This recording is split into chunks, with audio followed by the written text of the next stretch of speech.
Brian, thanks for joining me this evening for Cosmic Summer.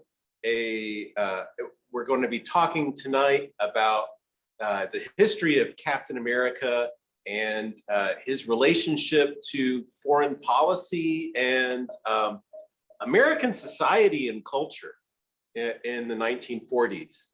And but before I go any further, let me introduce you to our audience. I'm joined here tonight by Dr. Brian Puaca, Professor of History at Christopher Newport University in Newport News, Virginia.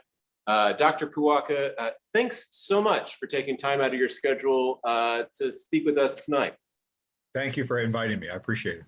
Oh, well, this is a big hoot for me because I'm a comic book fan, and it's really neat when I get to do this kind of work on the clock. And how cool is it that we have an expert in comic book history right here in our own backyard in Hampton Roads.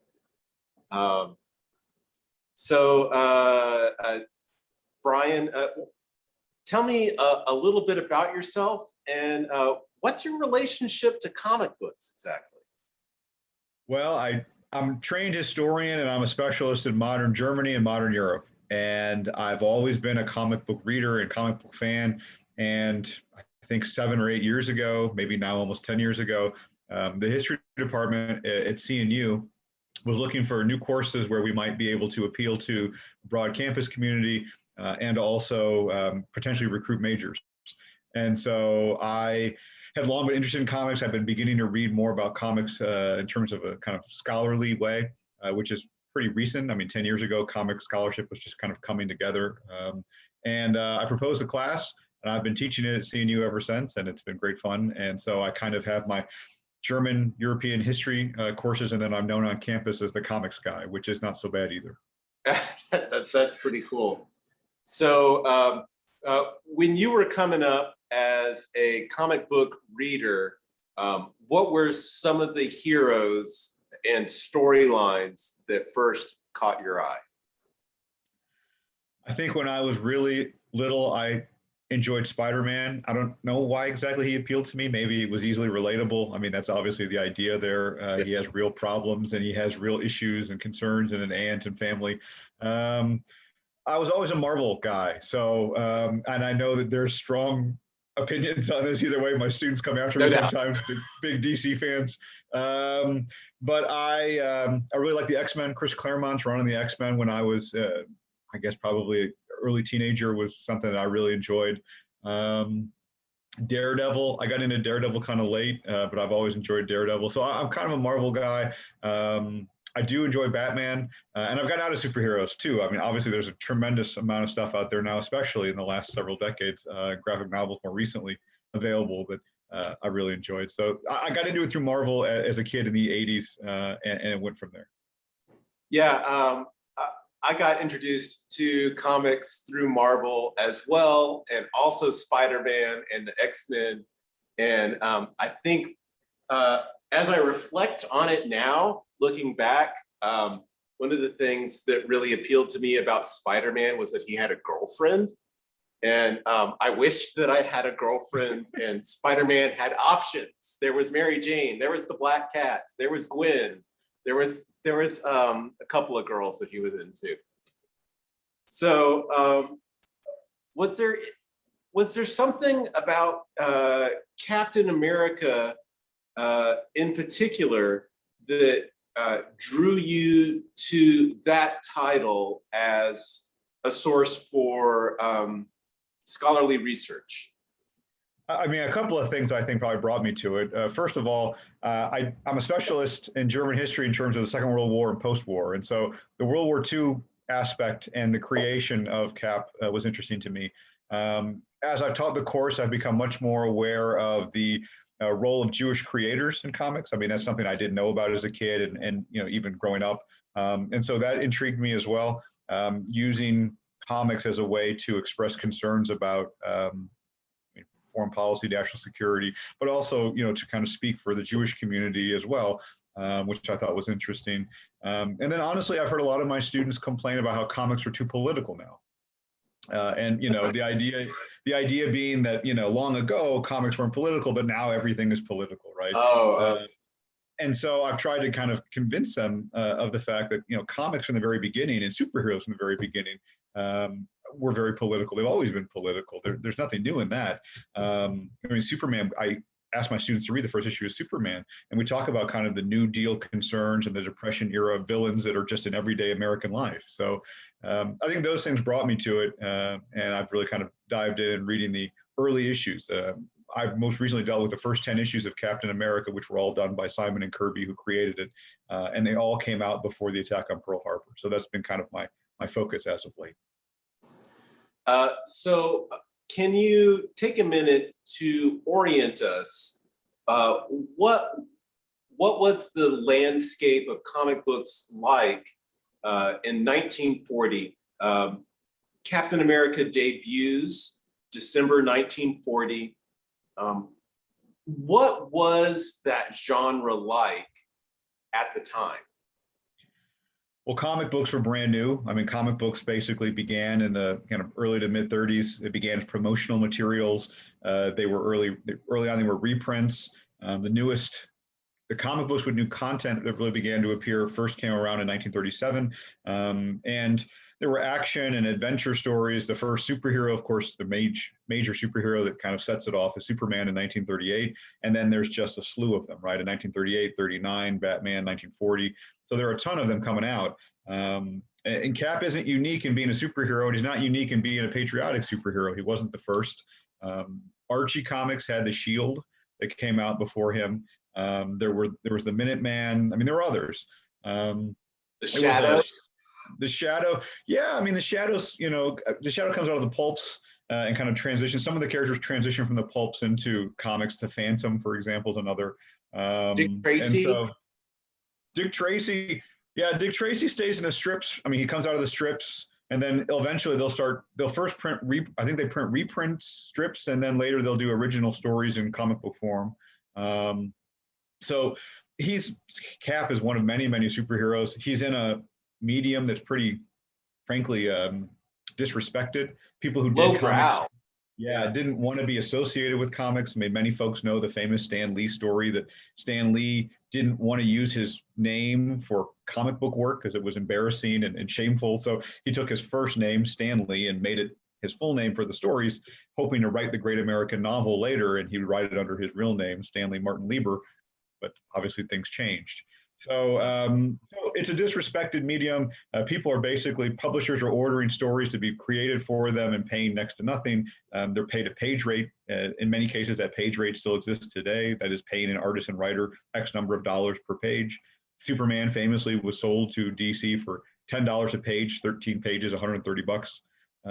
So this is kind of the industry that we're talking about, but it's also growing really fast, right? I mean, superheroes become wildly popular with Superman and Batman and some other DC characters.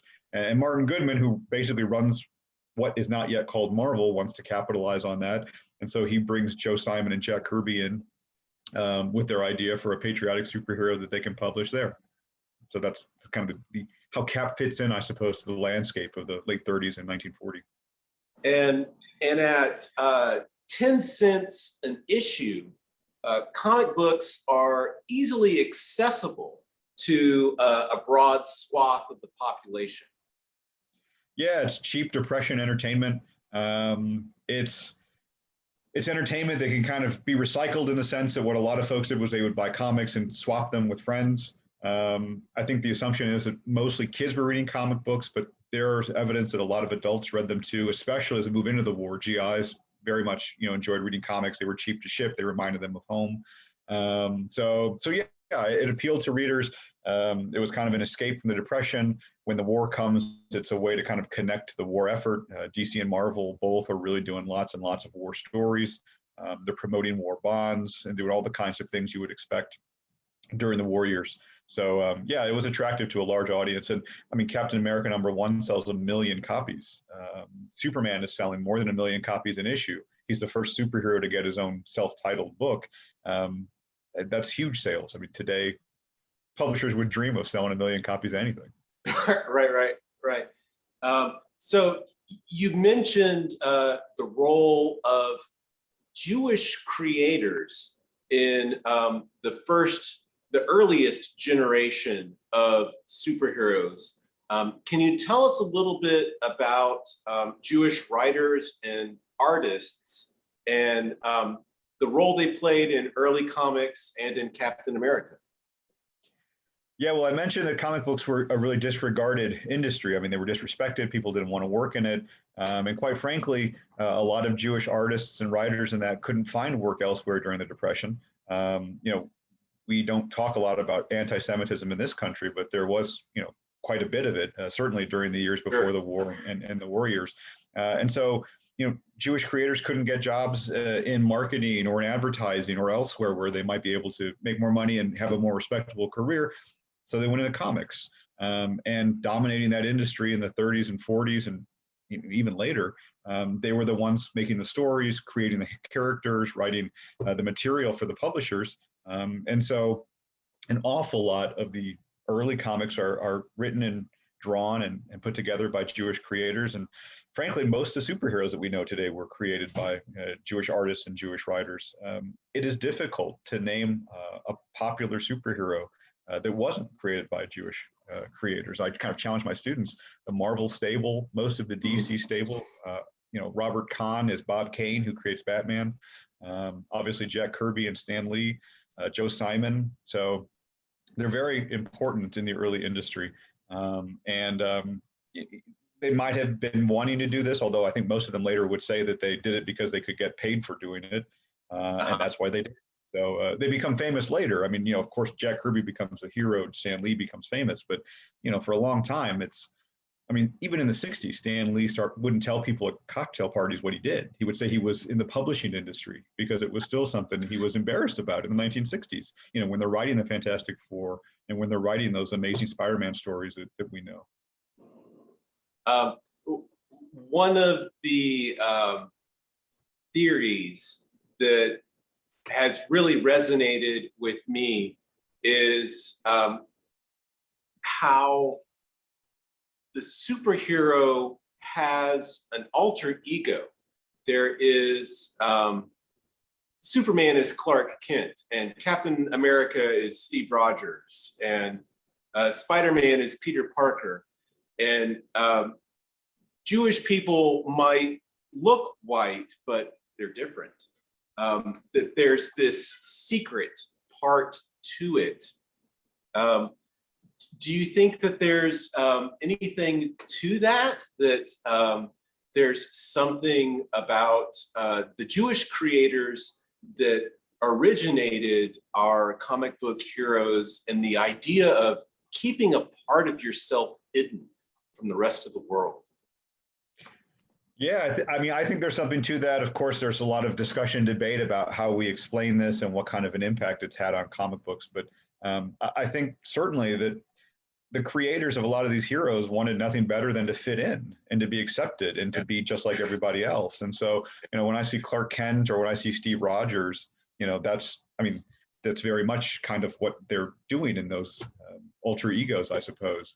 And thinking about Steve Rogers too, because we're kind of focused on this kind of aspect of Jewish creators and the war, there were, as I mentioned, a lot of folks who felt anti-Semitic and concerns about the war in this country and didn't want to take America into a war for Jewish interests or because Jews would drag them in.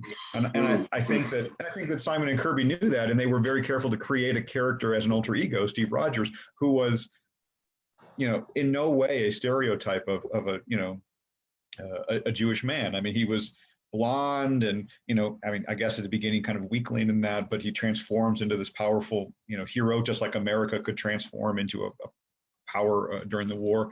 I think they were very careful not to make it a Jewish character.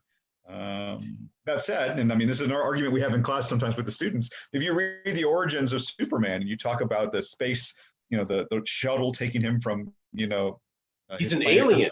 Right. Yeah, he's but a lot of my students, kind of go back and forth with me whether that's basically kind of a Moses story. The baby in the basket, the baby in the rocket, being found by another family, being raised, be one of their own. I mean, there's certainly a parallel there. And again, kind of going to this idea of comics history, I like telling the story. I don't know if you know who Michael Uslan is. He's the executive director of basically, or producer of all the Batman movies since '89. So he's been involved in these projects for decades. And as an undergraduate at Indiana University in the '70s, he proposed the first history of comic book class. Indiana had a program where any undergraduate could propose a class and teach it if they could demonstrate to the faculty that they were capable of doing so. And he proposed this in the folklore department, a history of comic book class. And they said, "You're crazy. That's junk, garbage. You're not teaching a class on that." And he said, "Tell me the story of Moses." And one of the professors did, and then said, "Tell me the story of Superman." And after he did the little comparison, he convinced them, and they let him teach the class. That's the first course in an American university taught on comics. So, this idea. For our audience watching this later, Indiana University is renowned for its folklore studies. So this is very exciting that one of the first scholarly studies of comic books and superheroes comes out of Indiana U. What a cool story. I hadn't heard that before. And I'm a Hoosier. I went there as an undergrad, so it makes me even. Oh, is that right? Yeah, I was trained by some Indiana alums, so that's sweet. Okay, awesome. So while we're doing this kind of compare and contrast between Captain America and Superman, the first thing that comes to mind is red, white, and blue, right? They didn't choose those colors for Superman on accident. And Superman predates Captain America by a few years. What do you see as, how does Captain America differentiate himself from other superheroes? Because this is a marketplace, right? I'm a kid in 1940 and I have a dime.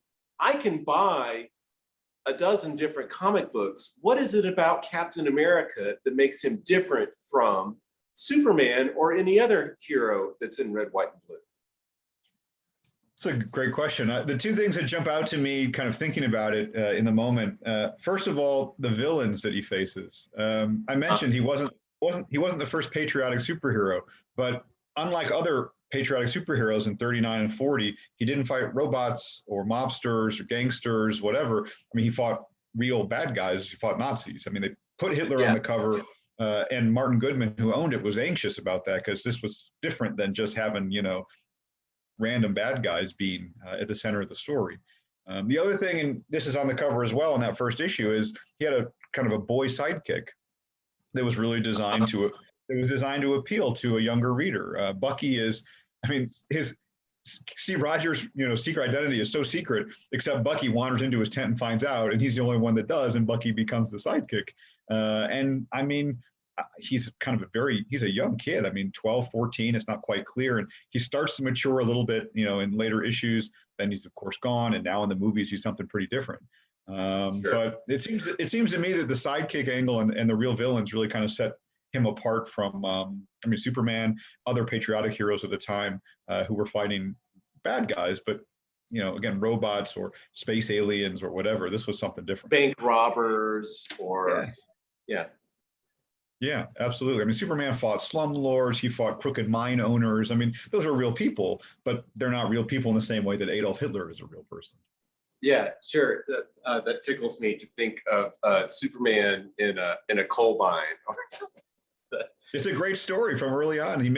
To punish the owner of the mine, he makes him go down and be trapped in there, knowing that Superman knows he'll save him, but he makes a mine owner feel like it's trapped without the safety things he needs to escape. It's a very interesting Depression era story. So one of the interesting things that I learned reading your article about Captain America and foreign policy, which I can link to in the description, is how divided society was in the United States at the time, late 1940. And how it seems like the majority of popular opinion was isolationist. It was against American intervention into what would become, we would know as World War II in Europe. And Captain America and the storylines that Simon and Kirby present us with really cut against the grain of popular opinion, but succeed.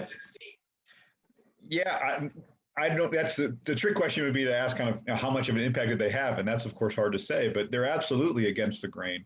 I mean, the Gallup polling of the Times shows that a majority of Americans did not want to get involved in the war at the end of 1940. There's very much a wait and see kind of attitude. Maybe we'll send weapons to England. Maybe we won't. Do you support that? Well, if it's hypothetical, maybe I do.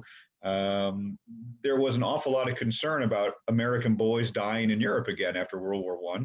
And Franklin Roosevelt had run for re-election in 1940, more or less saying that he wasn't going to send American boys off to fight. There was, real strong opposition to that, at least for the time being. I mean, the wait and see attitude might change, but Simon and Kirby weren't going to wait. And those stories make pretty clear that America needed to get involved.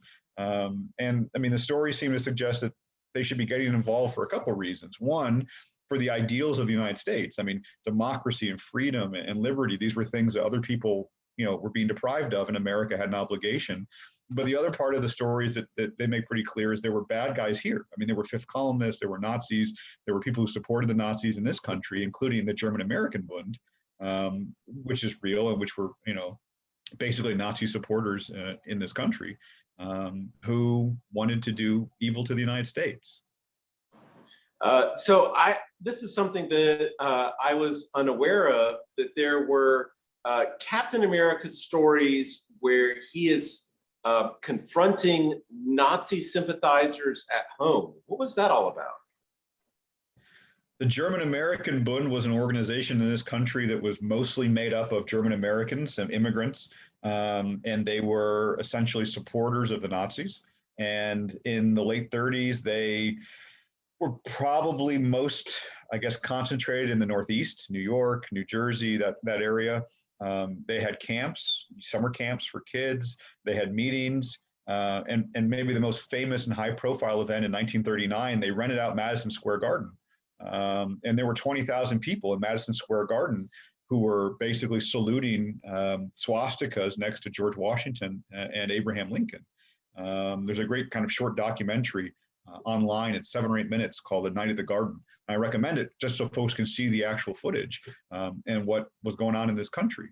And so the stories that you're mentioning, there was a famous story in one of those first 10 issues where Cap basically fights these Bundists, these German-American Bundists who were in this country, wearing swastikas and basically wanting to see Germany win the war and defeat the United States. So they're powerful stories, and they were obviously timely and relevant because they were, again, very much real. Another thing that you mentioned in your article is Captain America coming to a concentration camp. What happened there? I can't imagine such a thing. In the second issue, Cap goes abroad, and he goes to Europe, and he ends up liberating I think it's an English financier, a financier of some sort, someone involved in supporting the war effort in Europe, from a concentration camp. It's unusual. Most stories took place in the United States, but in that issue, Cap and Bucky go to Germany, somewhere in the Black Forest, I think is the description. And they basically go into a concentration camp. They find the guy who they're supposed to rescue tied to a post with a cannon facing at him. They confront Hitler and I think Goering in the story. They save him, they defeat him, they flee from the camp. But interestingly enough, they show scenes of Europe under German control along the way. And so there's a scene in Paris where they see, soldiers and the sad population. So they're kind of emphasizing the toll of the war and the German occupation on Europeans. And then, of course, the concentration camp. There's nothing in there, I think, that's specific to anything we would think of related to, the Holocaust. Right. The Holocaust kicked into high gear. I think of tremendous suffering. Yeah, there's lots of there are scenes of barbed wire. There's scenes of buildings basically where housing prisoners, but just the idea that Simon and Kirby are putting a concentration camp into a story in 1940 gives some idea to the inklings that people had about what might be going on, and certainly it's not yet mass murder, right? I mean, the Holocaust doesn't kick into high gear until the war with the Soviet Union a little bit later, but certainly the idea of putting prisoners of any kind into a camp and leaving them there and letting them suffer. So that features prominently in that second issue. And maybe this represents Simon and Kirby inserting their own political motivations into the storyline. They're making some kind of political commentary in the comics medium. Yeah, I mean, again, kind of being very careful not to make it specific to the concerns of Jews or the suffering of Jewish, citizens of Europe, but very much making it clear that this was something that wasn't right, and that again, the idea that America had an obligation to do something. Yeah. So maybe many of our viewers know Captain America best from the MCU series of movies. Can you comment any on how Captain America is presented in the contemporary scene, and how does that contrast with what he was like in 1940? Well, I think a lot of what Cap is today in the MCU goes back to his original creation with Simon and Kirby and his kind of idealism and his, belief in the United States. I think there's a lot of that there. I think in terms of the kind of comics history piece, I mean, Bucky, of course, has been totally, redone recently. That piece doesn't fit as well. But I think interestingly, and people kind of, this is kind of lost, I think, because of folks seeing the movies. But when World War II ended, Captain America was like adrift. I mean, who do you fight when the war's over? And so I think people don't realize that, unlike Superman and Batman, these characters have had comic books running from the beginning of 1939. They've run without interruption for the last 80 years. Cap basically falls apart. I mean, at the end of the 1940s, Cap's book is a mystery book. He's in kind of spooky stories. The book stops publishing at the end of the 1940s. He comes back during the 50s for 3 issues. They turn him into a cold warrior. That doesn't work. And then famously, as you know from the movies, he's on ice until the 60s, and they find him.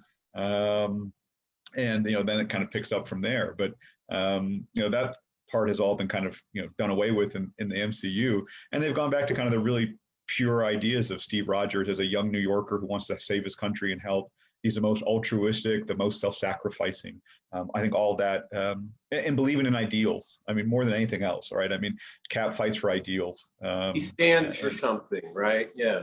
Yeah, and that shines through. I mean, it shines through in his character. I think it's pretty clear to the other characters in the films, the Cap is somewhat different from the rest of them in that way. And so I guess in that sense, when I see it, I think of very much the stories that were created early on with Simon and Kirby, and this idea of fighting for something bigger than yourself, fighting for something that's an idea. I mean, that stuff's all very clear, I think. The underdog. Yeah.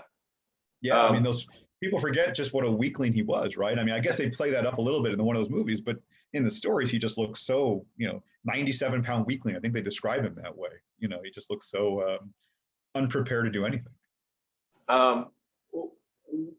Thinking of the MCU, one of the symbolic turns that I come to is the death of Iron Man and the death of Captain America. And Iron Man representing American innovation and technological prowess and industrial supremacy, and Captain America representing the nation as a whole, this concept of unity and ideals. And they're both very old-fashioned, and at the end of the grand story arc of the Infinity Wars, as it's represented in the movies, they both die. Yeah. What do you make of that? that these two, that you have the two representations of American strength then vanish? I don't know that my answer will make you very happy. I have kind of a cynical view of it. I mean, All right, you know, yeah, lay it on. I guess this is the realist. I mean, when I see it, I mean, for my son who's 9 years old, and that it has obviously a different impact. But to my mind, they're really trying to develop. I mean, the MCU is put together in a way that's very, I think, is very thoughtful and very intentional, and they did a very good job of planning it from the beginning. And it seems to me that I've often asked my students, and I wonder about this: how long will people keep going to see superhero movies? I mean, how long will people keep paying $10 and $12 a ticket to go see these movies? Where do we go from here? And you got a very deep reading of it, and I think that there's certainly truth in that. I see it as kind of a more cynical. We need to move on and get new characters and different characters and bring in new audiences and different audiences and renew people's interest. And how we do that is basically moving on beyond, Robert Downey Jr., who's got to be in his 50s at this point, I'm guessing. I don't know exactly, but I mean, I think that there's a desire to have a new core of heroes, younger, more interesting, lesser known heroes that they can basically create the next phase in, right? We're moving into phase 4 now. They've got the Disney celebrities say pay less. No kidding, right? Right. And so, and I mean, to me, that's what I can kind of imagine. I keep telling my students I can't see how it continues, but yet every time I turn around, there's a new Disney Plus show, there's a new movie that's going to be coming out. All the pieces fit together. People are so involved in it, and so kind of, I have a friend of mine who she knows all the movies, she knows the different connections, she knows where it's going next. She needs to see the Moon Knight show so she can figure out what's going to happen in this. Wait, there's a Moon Knight? I didn't know about there's a Moon Knight. Disney Plus, right? I mean, Disney Plus is putting Moon Knight on. I mean, Loki just finished, Black Widow's coming, right? But I mean, it's just, they just keep doing it. And they're obviously using Disney Plus as a platform to build for the MCU movies. And the economics of it are just amazing. I mean, a comic book today that's popular sells 100,000 copies. At $4 an issue, that's $400,000. I mean, what did Endgame make? I mean, we're in the billions, right? I mean, like, it's just it's an incredible amount of money. And so the comic books basically have become something that they can just kind of loot from and pull stories from and turn into, just extraordinarily lucrative film projects. So, I mean, the Infinity stuff is a story that's 30 years old, and they kind of swiped some frames from it, some pieces from it, and the stories, and I mean, they turned it into several $1 billion. That's pretty good business if you can do it. So, like one of the points that you're making in the scholarly work that you've done about Captain America is how, in his context in 1940, he represents popular anxieties about what's going to happen with the war and where do we stand in this. Do you see the MCU with its characters and storylines as somehow also commenting on contemporary society in the way that the books did in the past? Perhaps, but I think in a much more cautious way. I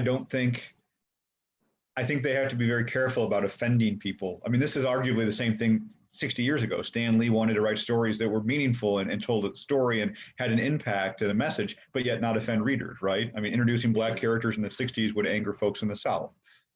So, they had the same concerns then. I think a lot of the movies have maybe shied away from making really explicit or really kind of clear political statements. Although I would say that Black Panther did a really good job of making some clear statements about immigration and about kind of social developments that are going on that some of the other films haven't. So I don't know how much license some of the directors have. I don't know how much ability they have to kind of say some of these things more directly. But I think generally speaking, the films have been more cautious in some of the stories in the books. It's interesting that your example went right to Black Panther, because I did some Black Panther research in 2019 Suffolk Library hosted a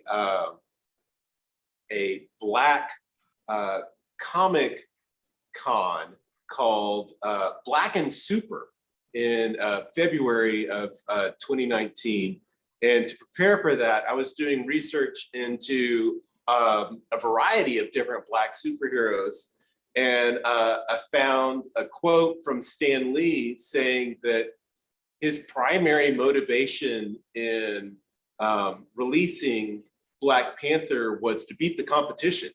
He had to get a Black superhero out first before DC and the other ones did, so that his guy could be in the front. So it was really market forces that were at the forefront of Stan Lee's concern when getting Black Panther out there.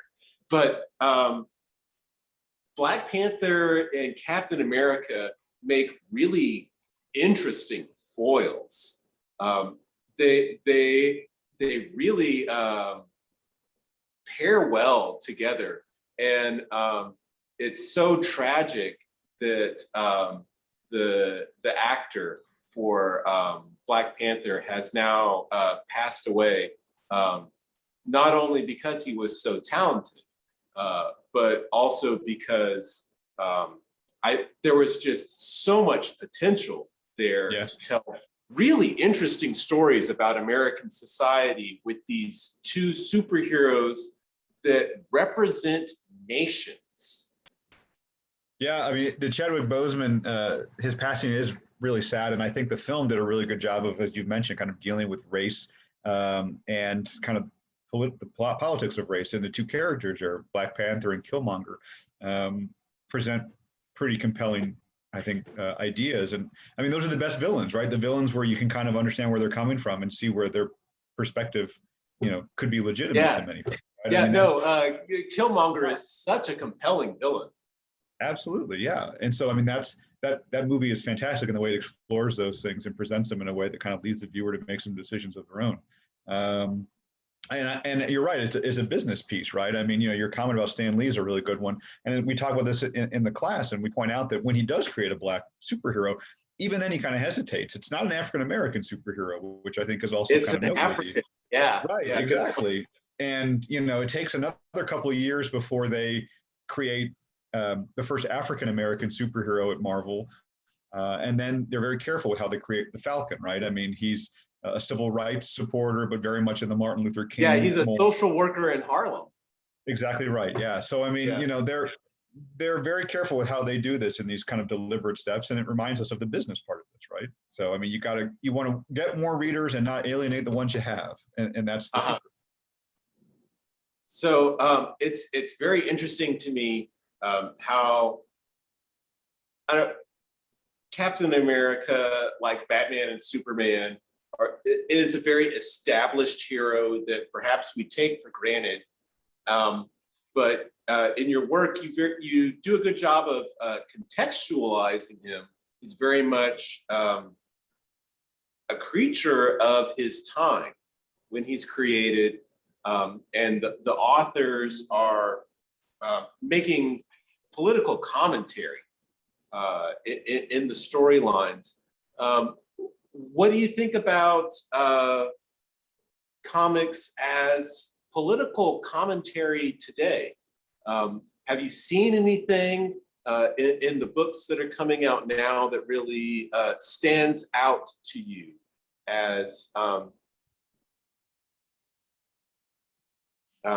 saying something important politically? I feel bad. I don't know they'll have a very contemporary answer for you. I mean, I think that they've continued to do it from the very beginning, right? I mean, you talked about, Cap as being a product of the 40s in the context. I mean, the superheroes of the 60s, right? I mean, if you think about the Marvel heroes, they're all atomic age. It's Spider-Man and the atomic spider. It's Hulk and the gamma rays. The Hulk. Yeah, exactly. I mean, they're all Fantastic Four flies into space and gets hit with beams, right? I mean, they're all kind of space age, science fiction, not science fiction, but kind of atomic age characters. In the 80s, you have kind of the dark heroes kind of really emerge or get reimagined. Batman with Frank Miller. And exactly right. Yeah, sure. I mean, Daredevil by Frank Miller too becomes this much darker character. Yeah, Sin City. The Punisher. I mean, so these characters reflect the times that they're created in. So yeah, I mean, I think it does continue. I I also don't know that there are nearly as many new heroes being created, in recent years, in part because of, again, the business aspect, right? I mean, creating these characters, Marvel and DC own them. I mean, when you create a character, you don't own it anymore. And so if you give them your best ideas, you lose them. And so, folks who read comics or see the movies, most of them realize that almost all the characters they're seeing on the screen were created probably from the 70s backwards. There are very few major characters created since because the writers and artists have kind of figured this out, right? I mean, you give away your best ideas and they're gone and you get nothing for them. Deadpool's a rare example of kind of a recent one. Even that's from the early 90s. Pretty much everybody else they're living on are characters from the 60s because the situation's basically the same. I mean, you get a page rate, you create characters, Marvel owns them, and they're the ones that will make billions of dollars in the movies, and you'll get very little. So yeah, I mean, I think that it certainly has continued and applies today. One of the things that I was really struck by reading your article on the history of Captain America was how much hate mail Captain America generated. And we think of him now as such a wholesome, almost square superhero. And there's a couple of ways in which they make fun of him in that sense in the MCU. But back in the day when he was introduced, it's pretty controversial. Yeah, I think that there is this idea that Captain America is the least offensive, least political, most acceptable, most wholesome character that could be out there. Right. And there's a famous story that I imagine you're alluding to.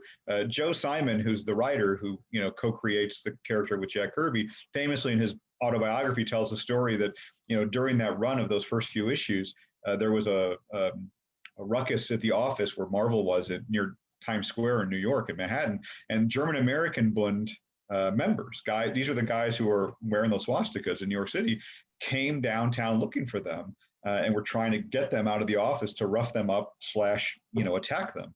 And in the story that Simon tells, the mayor of New York, who at that point is Ferro LaGuardia, calls and says, I want to talk to the creator or the writer of Captain America, gets Joe Simon on the phone and says, I'm sending boys down there from the local precinct. As long as you guys are telling those stories, no harm will come to you. So, I mean, going after the creators of Captain America suggests that he, frankly, made an awful lot of people, made a certain number of people very angry. And that's such a cool story because Mayor LaGuardia, one of the great mayors in American history, was an Italian immigrant. And at this point in American society, individuals from a Southern European background were held in lower esteem, along with some of the Jewish creators. And so there was perhaps a sense of solidarity between them. Yeah, I agree. And I keep referring to them, and they were the most kind of visible resistance to Captain America. But, a much larger organization was the America First Committee. The America First Committee had, I think, 800,000 or 900,000 members on the eve of Pearl Harbor. And they were basically an organization in this country committed to keeping America out of the war. And they would hold rallies and events and have speakers, and they were basically chapters all across the country. And Charles Lindbergh, who at that time was a big celebrity, was one of their most kind of famous speakers. He would tour the country, basically speaking on behalf of, keeping America out of the war and encouraging Americans to not support taking America into this war for all kinds of reasons. So there was an awful lot of resistance, and of course, Cap is making exactly the opposite argument. So as we begin to wrap up our conversation, and this is something I probably should have posed to you earlier in email, can you recommend some further reading for our audience, someone who is interested in the history of comics, or perhaps the relationship between comic books and society?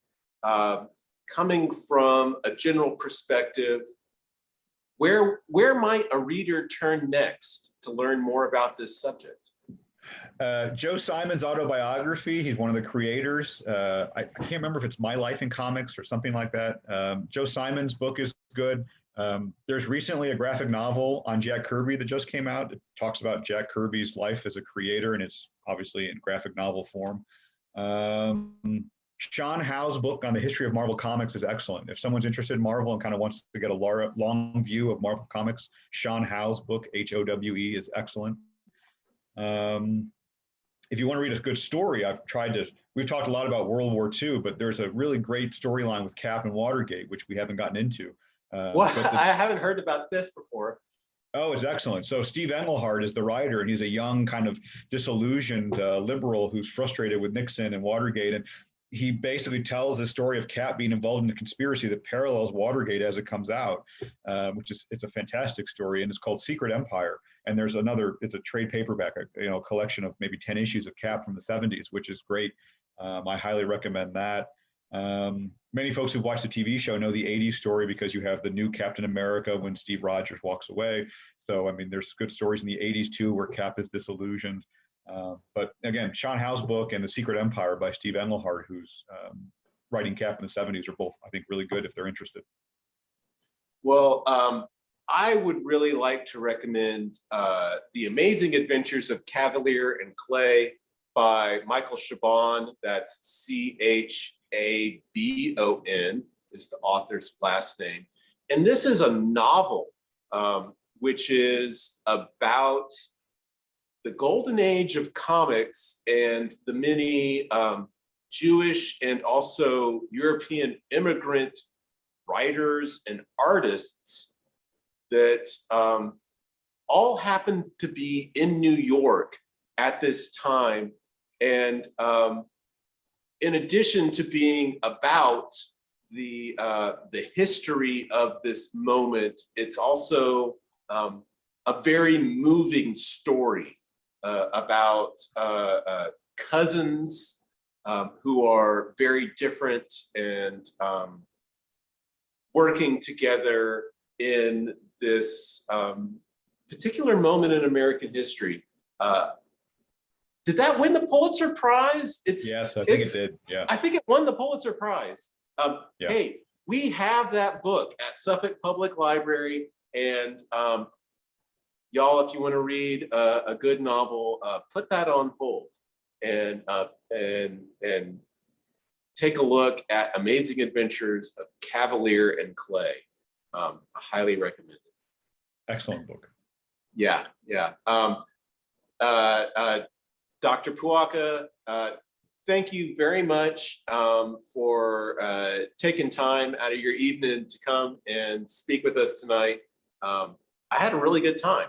Yeah, thanks for having me. It was fun. Yeah, chatting comics. I wish I've got a couple of Captain America issues at home. There's one where he quits, and I've got that one. And I should have brought it to brag.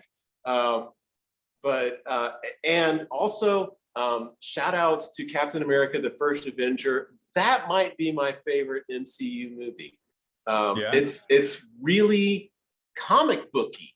They really captured the spirit of the comic book medium in the film format in a stylistic way.